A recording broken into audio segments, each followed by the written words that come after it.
there are some moves in life that are simply never going to make sense. Your brain can watch it unfold and see what's going on, but it's never going to comprehend it. It's like watching the first time someone eat a peanut butter and pickle sandwich. You have no idea how that's possible. And this happens a lot in college athletics. And one of the more recent moves was Brian Kelly, a native Bostonian who spent most of his career coaching in the Midwest, head on down to the swamps of Louisiana to take over at LSU. But even more recently, Trev Alberts, who might be the epitome of what you imagine Nebraska athletics to be, leaving his post as the AD in Lincoln to take over as the new athletic director of Texas A&M. Like, there literally is not a better version, if you were to go into a cornfield to build a Nebraskanite, than Trev Alberts. But in reality, this might honestly end up being a move that makes Texas A&M a pioneer in the SEC moving forward. What's going on, SEC Unfiltered? It's Cole Thompson here. Make sure you hit the subscribe button and the ring notification down below. That way you don't miss a single episode of SECU, because we're talking about the #1 conference in all of college athletics every single day on this platform. Follow me on social media at Mr. Cole Thompson, my own YouTube channel at Mr. Cole Thompson. Continue to follow us on social media, TikTok, Instagram, Facebook, whatever you got at SEC Unfiltered. Download the podcast version of the show wherever you get your podcast listening systems, Spotify, Apple Music, Google Play. We got you covered 24/7. And to keep up with the #1 content surrounding college athletics in the #1 conference, make sure you go ahead and visit secunfiltered.com. So what to make of the hiring of Trev Alberts down in College Station? For starters, it's a shocker. It truly is just one in a million type of move, because when Ross Bjork decided to leave to replace Gene Smith at Ohio State, you figure that they were going to have a long, lengthy search of what they were looking for. But you were probably going to look at conferences that didn't already have established backing. And, the two main ones are the SEC and the Big Ten. So you look at the ACC and you look at the Big 12, and maybe even you look at some conferences in the AAC and say, one of those schools may end up actually having the right guy. And there were many people that believed they were going to find another guy. But Trev Alberts is the epitome of what you imagine Nebraska. He was an All-American Big 8 linebacker underneath Tom Osborne. He won the Butkus Award in 1993. He helped the Huskers win 2 Big 8 titles. He went on to be a first-round pick. His number is retired at Memorial Stadium. He spent 12 years at Nebraska Omaha waiting for his opportunity to replace Bill Moose. And as soon as he got there, he made sure that Nebraska was one of the more talked about programs in all of college athletics. That it wasn't always positive, but he was talking about it. So this is a guy that literally is about as Nebraska can get. And he's not even a native Nebraskan. He's actually from Iowa. But that's what you're talking about. But he sees an opportunity down in College Station that maybe a few other people realize is very promising. And because of that, now he looks to bring the Aggies into a new light, a more promising light. And the good news is, even though it doesn't look like it on paper, there is a lot of positivity around Texas A&M. In fact, you could say that as of this moment, Ross Bjork left the program not in shambles, but actually trending in the right direction. But you know what's not trending in the right direction? My bracket. It is absolutely awful. Thank you, Kentucky, for making me lose in the Final Four. I have no idea why I picked you at that early, but if you want to go ahead and check out your bracket, make sure you go visit MYBOOKIE. Enter the bracket contest for your chance to take home prizes up to $25,000. Pick from a huge selection of straight bets, props, odd bets, whatever your style. MYBOOKIE makes it safe and easy to play your way, and more importantly, to get paid. So what do? You go visit mybookie.ag, take advantage of our generous welcome offer, and score up to a massive first deposit bonus of $1,000.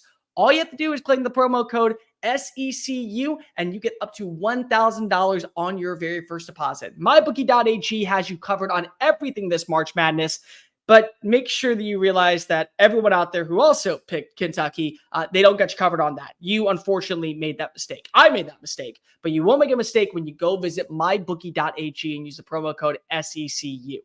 Texas A&M right now actually has a good backing in every sport, including football. Mike Elko's back in the building for the first time since 2021. And I think a lot of people forget Elko was part of the reason why Jimbo Fisher was able to establish some bit of dominance early on. 9-4 his first season, and that was with the defense that was filled with players underneath Kevin Sumlin. 2020, they go 9-1 and finish top 5 in the AP poll, and it's the highest finish since 1939.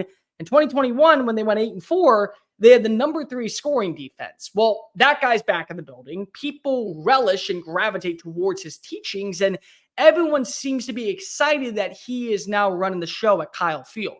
But it goes much further than that.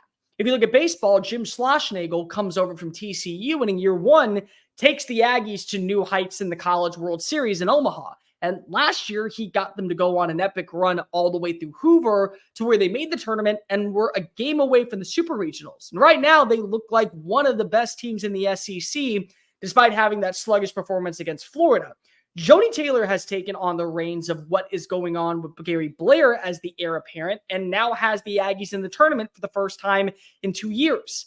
Buzz Williams was the first coach to take Texas A&M from back-to-back from a lackluster program at the end of the Billy Kennedy era to now back-to-back NCAA appearances, and they always seem to be aggressive when it comes to making it Nashville in the SEC tournament.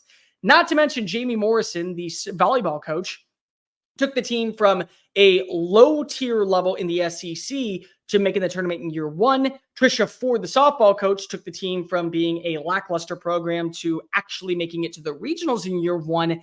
And even women's golf has gotten a lot of traction in the new era of A&M athletics. So coaching is in a really good spot right now for Trev Alberts. And the other thing that's really important is Alberts gets not only business, but he gets media.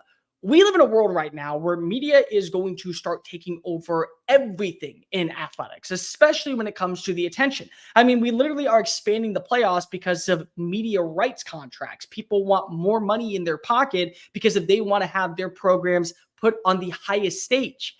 And Alberts, a guy who played in the NFL for a few years before going into broadcasting, understands that media background. He understands what media is and how media plays such a vital role for programs to take center stage. Alabama is a media factory because of Nick Saban was able to establish a great culture, but other programs get that same support because of what they have with athletic directors. I mean, one of the biggest deals that Alberts ever did when he was at Lincoln was sign a $325 million media rights deal with a company that now is going to work exclusively with Huskers. That's a huge win right now for him in his back pocket when it comes to making sure that Nebraska was at the forefront of conversations. And you look at some of the hirings that he has made, he was influential in bringing over Matt Rule. Now, don't get me wrong, it took him a couple of minutes to realize Scott Frost was not the answer, and losing in Ireland to a team that didn't win for over a year on American soil in Northwestern is certainly a blip on the radar, but getting a guy like Matt Rule, a program developer who knows how to not only recruit, but establish a certain brand of football that carries weight year in and year out, that's a huge win in Alberts' back pocket. And yes, it is interesting to see a guy that said a few months ago, I'm never going to leave a place like a place like Nebraska. And more importantly, I have the best athletic director job in the world. But you look at Texas A&M and the way that the resources have been coming through, the financial gain that you're going to be able to establish, and also the way that they've already have everything in place for potential domination at Reed Arena, at Olsen Field, at Davis Diamond, at Kyle Field. Everything is in place for A&M to be one of the premier programs in the SEC. They just need the right athletic director. It does feel like that this is, again, a really interesting move because Texas A&M has now had 5 athletic directors since joining the SEC in 2012.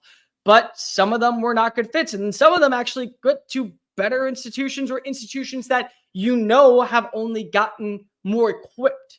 How about Scott Woodward? Woodward was at Texas A&M before he got the job at LSU. And LSU was coming off of winning its first baseball national title in, 7-8 years with Jay Johnson. That's because of Woodward.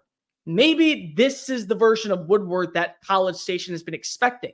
And if that's the case, Alberts has a very good shot of creating a very rich culture in Texas A&M. The Aggies have the money. They've always had the money. They've had the money so much so that they were able to say goodbye to Jimbo Fisher and not worry about $76 million. But the thing that's really important here is that with Alberts, guy who has a backing in not only college athletics, but also in media, they may be one of the programs that we're talking about on a regular basis in every single media outlet.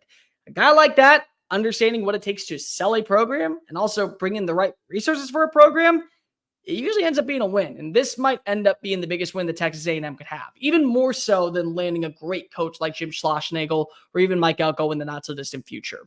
Make sure that you visit SECUnfiltered.com, hit the ring notification, and make sure that you also are subscribed to the channel because we're talking about SEC athletics every single day. Make sure that you're following me on my own social media platform at Mr. Cole Thompson, my own YouTube channel at Mr. Cole Thompson. Download the podcast version of the show. And as always, make sure that you visit mybookie.ag to go ahead and be a part of the bracket madness that is, of course, March. I am Cole Thompson. Until next time, folks, later.